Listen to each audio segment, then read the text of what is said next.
This is a story of love among golfers. It shows how true love, even if it slices into casual water, can always get back on the fairway, though it may get rather wet.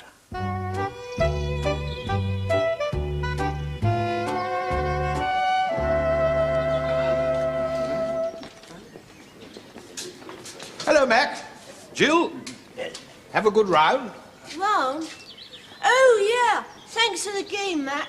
I think I'll just go and freshen up a bit. What's wrong with that girl? Wrong? Nothing. A little more steadiness off the tee and she'll make a very fair golfer. Apart from her game, I mean, I'm worried about her. Why? Well, as secretary of the club, I naturally have the welfare of the members at heart, and I would have thought that you, as the oldest member... Yes, of course. But, I mean, why are we worried about young Jill Packard?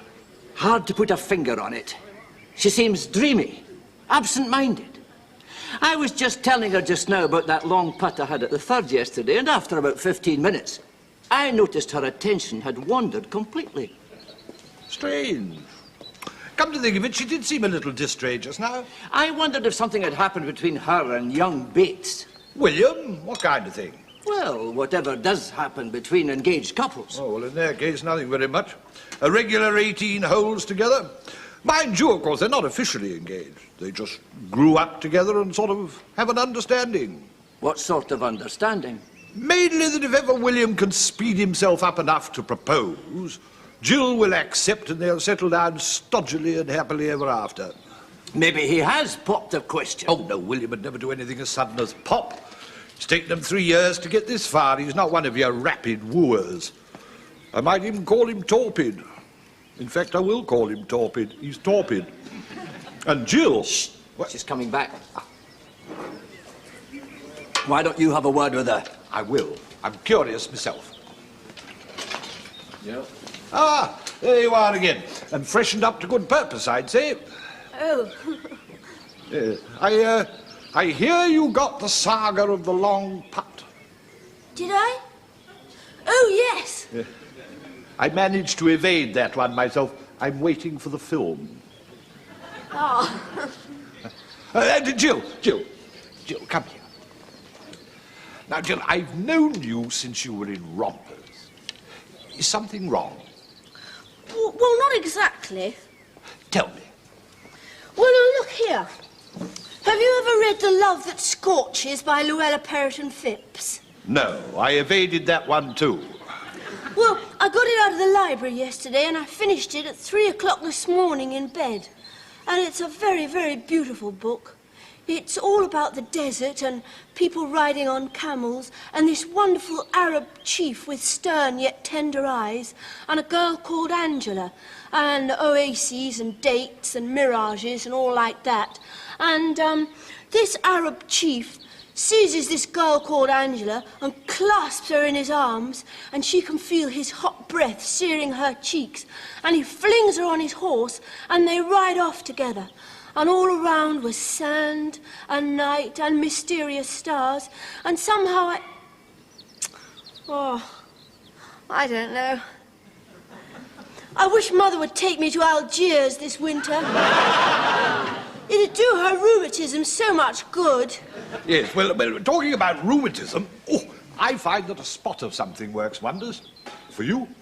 No, thanks. I think I'll be trotting off. I think I'll wander back through the woods, take a look at the crocuses and bluebells and so on. These novelists ought to be more careful. Sir? And all that talk of deserts has made me thirsty. I'll have the same again, please. Hello. Yes.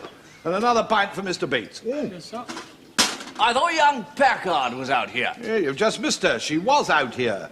Some time. Yes, I know, but Mac was telling me about his long putt at the third. Well, you couldn't drag yourself away. No, well, I was waiting to tell him about my approach shot at the fourth, but I couldn't get it in. So I thought I'd come and collect young Pieface. Still, if she's gone... Oh, only just. If you knock this pint back quickly, you can catch her up and see her home. No, it's all right. I think she knows the way. She's going back through the woods looking for bluebells and crocuses. Bluebells? And crocuses. Well, yeah, I can understand about the crocuses. I mean, they're about the same height as a teed-up golf ball. You know, you can get some really good driving practice in on a Crocus, but bluebells? William, come here. As one who dandled you on his knee when you were a baby, I've got a personal question to ask you. Now, just answer me this and make it snappy. Do you love Jill Packard? Oh, me? Yes, you. Jill Packard? Yes, Jill Packard. Do I love Jill Packard? You seem to have the material pretty neatly assembled. Yes, do you? Well, of course I do. Splendid, devotedly, dash it. Capital. Yeah, you might even say madly. Now, my advice to you, young Bates, is to tell her so. I say. Now, that's rather a brainy scheme. I see what you're driving at here. You think it might settle in and all that. Precisely, and the sooner the better. You were made for each other. You've got so much in common. Of course we have.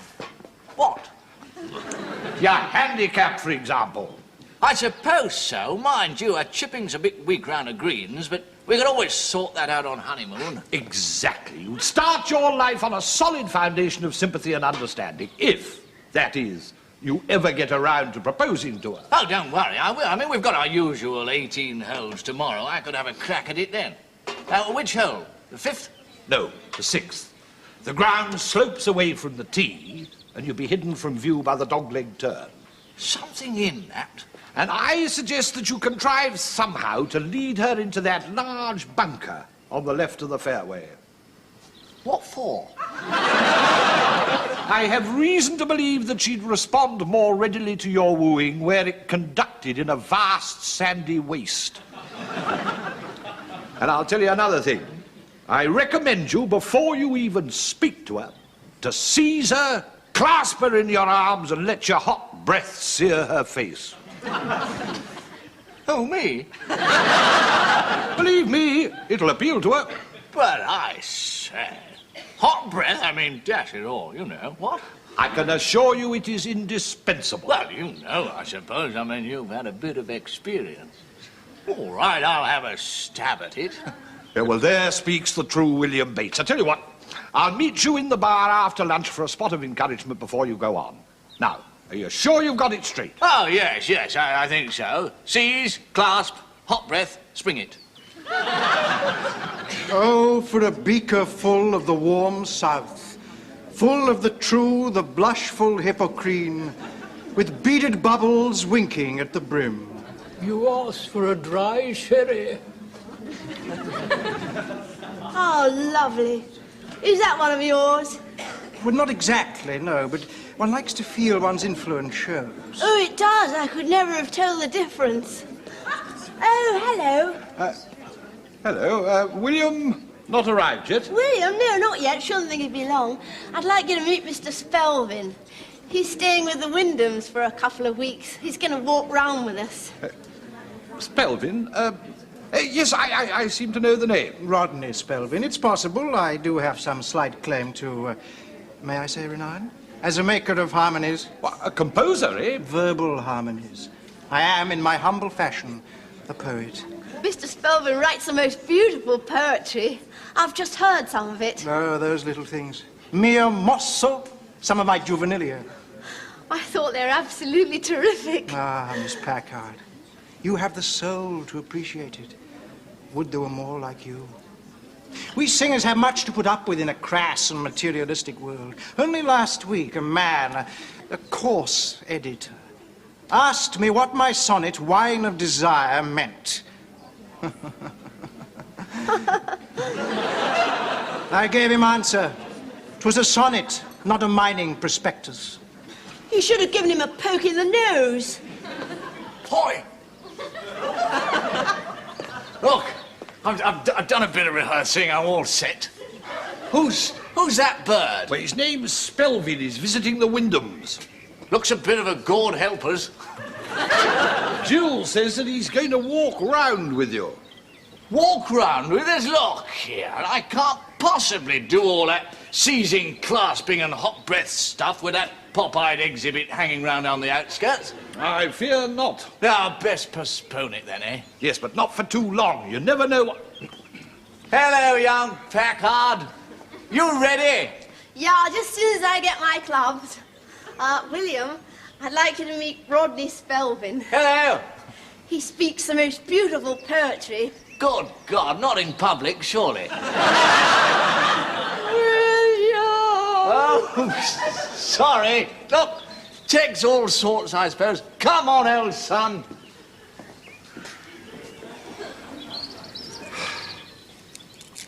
I shouldn't worry. He's probably ditched this Spelvin bloke and taken Jill home. No. Here he comes now. But he's alone.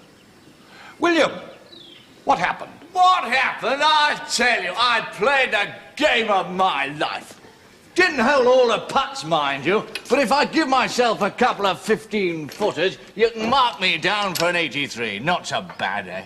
Listen, you know the long fourth. Well, I was a bit short with my drive, so I thought the best thing to do would be go up by the bunker and then play my... William, where is Jill? Oh, the Spelvin Cove's taken her home. Oh, beware of him, William. Have a care, young Bates. Remember, I saw them together before you arrived. She was gazing into his eyes as a desert maiden might gaze into the eyes of a sheikh. Now, don't laugh. What you don't realize, wretched William Bates, is that Jill is going through a romantic phase. Fascinating stranger like that suddenly coming into her life, well, he could snatch her away from you before you knew where you were. Nonsense. Look, the fella doesn't play golf. Never had a club in his hand, and what's more, says he never intends to. That's the sort of fellow he is. Oh, well, that's a relief. I can't see Jill Packard marrying a non-golfer. Exactly. She knows these mixed marriages never work. All the same, don't delay, act quickly. Seizing, clasping, and hot breath are still the order of the day. There'll be lots of chances after next week. It's a full calendar in June. Picnics, nature rambles, bathing parties, and the club dance. Yeah, well, they're not really my cup of tea. But don't worry, look, I'll catch you between functions. A book of verses underneath the bar, a jug of wine, a loaf of bread, and thou beside me, singing in the wilderness. Oh! Look, sorry about that. I only just managed to hack it out. All right if I play through. Oh, suppose so. Oh, no, put it back, Rodney. He's got to play it from where it lies. Look, I'm going round on my own, old girl. I suppose you'd fancy a game, would you? William, please. We're having a picnic. Sorry. Well, what about tomorrow? Oh, righto. Come on, Spelvin, old chap. Give us a bit of elbow room, right? Come on, old son, come on. Right. Keep still, will you? Keep still. Thanks a lot. There. Thanks a lot. See you later, then. Bye. Bye.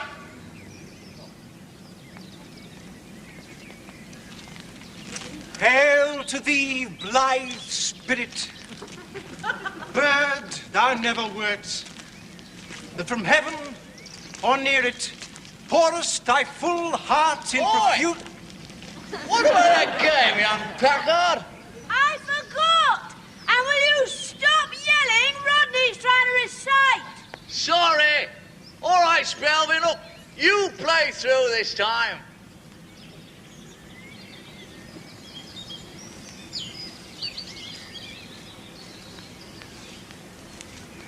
Shall I compare thee to a summer's day?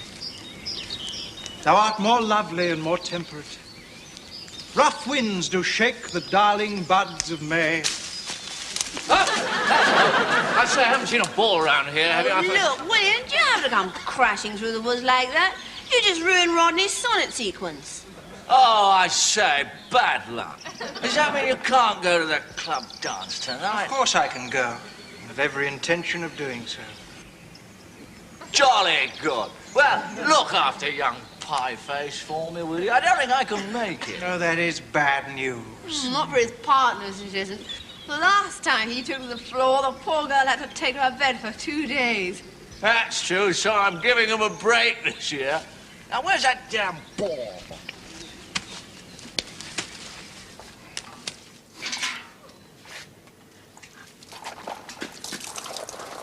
I say, are you busy? I'm at your disposal. Look, rather rotten things happened. You know Jill? I know Jill. You know Spelvin? I know Spelvin. Well, they've gone and got engaged to each other. It's a fact. She told me so this morning. And what I want to know is, where do I get off? I warned you, William. You left them too much together. You must know there's nothing more conducive to love than the moon in June. Why, songs have been written about it. In fact, at the moment, I can't think of a song that has not been written about it. Yeah. But dash it all, engaged. I mean, who'd have thought Packard would have jumped off the dock with a fellow who doesn't play golf? Ah, well, non-golfers do marry. We can't help that, even at the risk of perpetuating one of nature's greatest blunders. But, as you say, with Jill, seems incredible. You sure you weren't mistaken? There's no chance you could have misunderstood. Not a bit of it. In fact, what led up to the whole thing, if you see what I mean, was me proposing to her myself. See, I caught her up at the clubhouse for a couple of minutes alone, and I said, I say, old girl, what about it? And she said, what about what? And I said, what about getting married? Don't if you don't want to, of course, but I'm bound to say it looks pretty good to me. And she said she loved another. To wit, this bloke Spelvin. Nasty jar it gave me, I can tell you. I've never been so upset. Hooked every drive on the first 9. Did she specifically say she was engaged to Spelvin? Well, she said she loved him. Ah, well, there may be hope. If she's not irrevocably engaged, the fancy may pass. I think I'll go and see Jill and make a few tactful inquiries. Wish you would. And another thing, you haven't got any stuff that'll take tomato stains off a fellow's trousers, have you? Well, of course I'm engaged to him. How could I refuse? The moon was shining. A soft breeze played in the trees. And suddenly Rodney took me in his arms, gazed deep into my eyes and said, I love you, I adore you, I worship you. You are the tree upon which the fruit of my life hangs. My mate, my woman, predestined to me since the first star shone in yonder sky. Well, you can't say fairer than that. I mean, are you sure you're acting wisely? Why do you ask? Well, you know, whatever his other merits, and I have no doubt they're numerous, Rodney Spelvin does not play golf. No, but he's very broad-minded about it. Broad-minded? Yes. He says he's perfectly content for me to go on playing.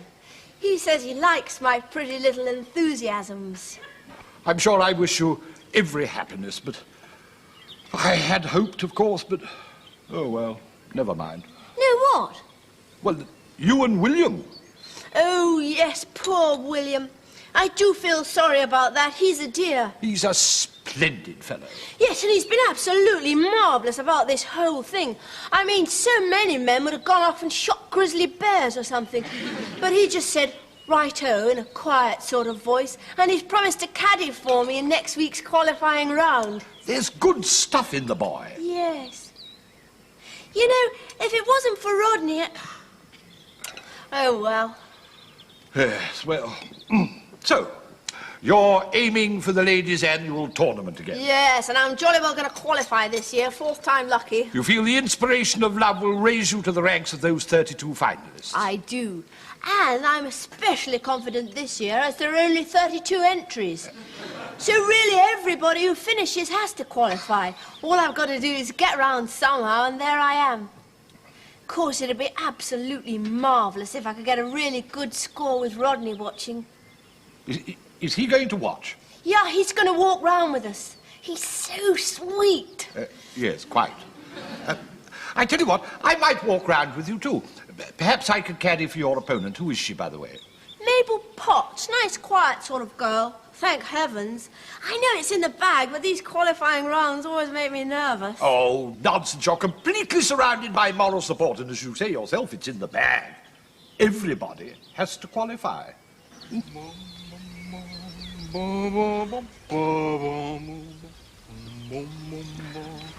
Oh, nice shot. Good steady player, my Miss Potts. Yeah. Jill's keeping up, though. She did well on those first 3 holes. You can do without the musical accompaniment, though. It's been on that chip since we started. It's sur le pont d'Avignon. I wish he were. Don't think it's helping her much, either. All right, young Packard, just keep your head down and don't try and press.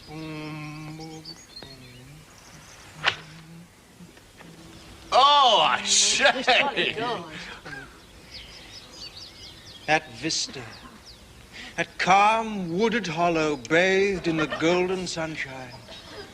It reminds me of the island valley of Avignon. Did you see my drive, Rodney? There falls not hail or rain, or any snow. Not ever wind blows loudly. Your drive? No, I didn't. Well, you're sure it was a Piptorino? Really? Yes. Well, I don't think I'd recognize a Piptorino if I did see one. Well, it was. Better be on the green, you see. Come on. Ah, limp leather, I see. Does that mean to say we have another poetry lover with us? This is Varden's What Every Young Golfer Should Know. Oh, yes, I'm very sorry, of course. The good book. Please forgive me. Here for two. It's never happened to me before. Last time I took 7 on this hole. And now look. And putting's my strong point. All right, just take it easy.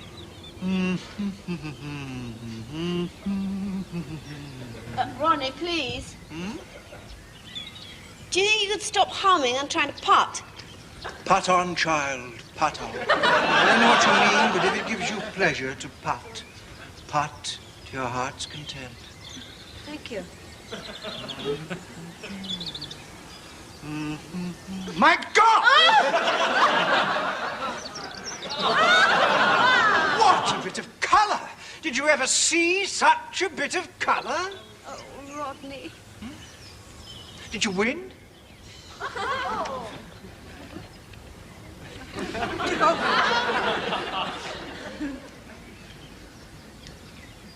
Well done. Down for 5.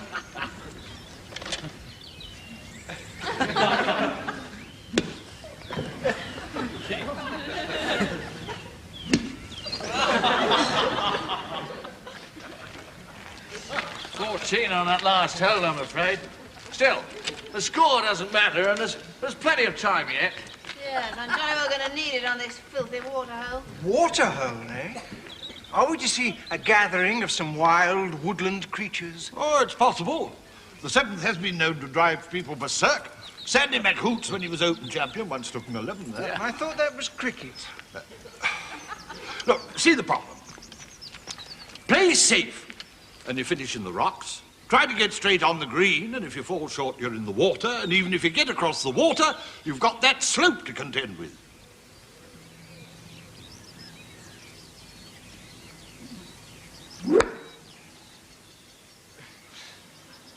Oh, dear. That's 3 in exactly the same spot. Well done. Playing 7. What's the record, Break? Playing 7. Now, hang on a sec. I believe you could play that first one from where it floats. Good crisp slosh with a niblick you'd be on into. It's worth trying. Do you know, I think I could. There's a boat down there. I mean, I could row. Yeah, and I could splosh about in the water. Right, and what's his name? That would steer. William, you're a darling. Oh, I don't know. There's nobody in the world like you. Rodney! Look, we're going out in that boat. I want you to steer. I'd be delighted. I'm getting rather bored with this golf. I think we'd better get to work in the bunker, and then we'll compare scores when we both hold out. Righto. This'll be fun. What could be nicer than a gentle row in a boat?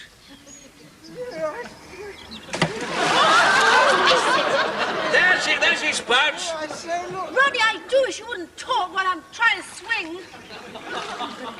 Ball on the green if it takes me all night. No, but really.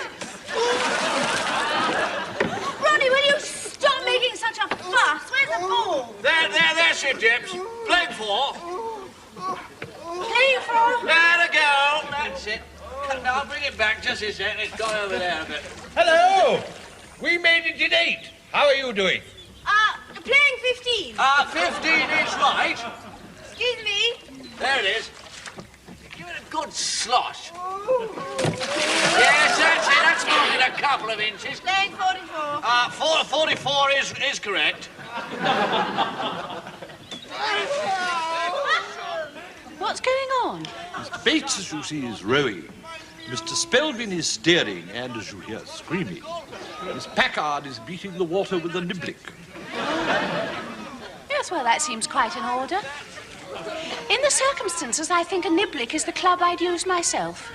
Yes, well, I imagine this is going to take some time. I should get on with your devotions if I were you. Playing 83. No, only 82. I've had enough of this. Let me out. Are they all right? I'll ask them. Are you all right? Yes, thanks. He's in his depth. My club! My niblick, Rodney! I must have sunk. Look, do you think you could just dive in and swim around a bit and try and find it for me? Yeah, it must be around there somewhere. Damn you, Niblick! I'm going home. Well, who'd have dreamed he'd turn out to be that sort of man? Yeah, bad lot. I mean, I must have a naturally bad disposition. Yeah, I mean, if he's going to be so rude and brutal over such a little thing, just think it wouldn't be safe to marry him. Absolutely. I was taking too much of a chance. Hang on a minute.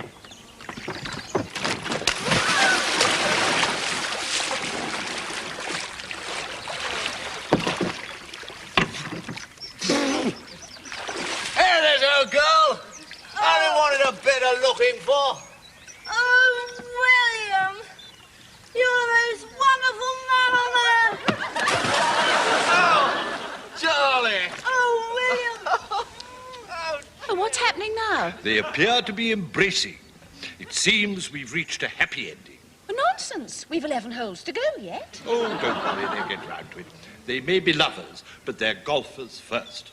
Oh, William, I think I've loved you all my life. Well, I'm dashed sure I've loved you all my life. Meant to tell you a dozen times, something always going to crop up. Oh, William, you're a darling and an angel. Where's the ball? Well, here's your pops. Playing 84? 84 it is.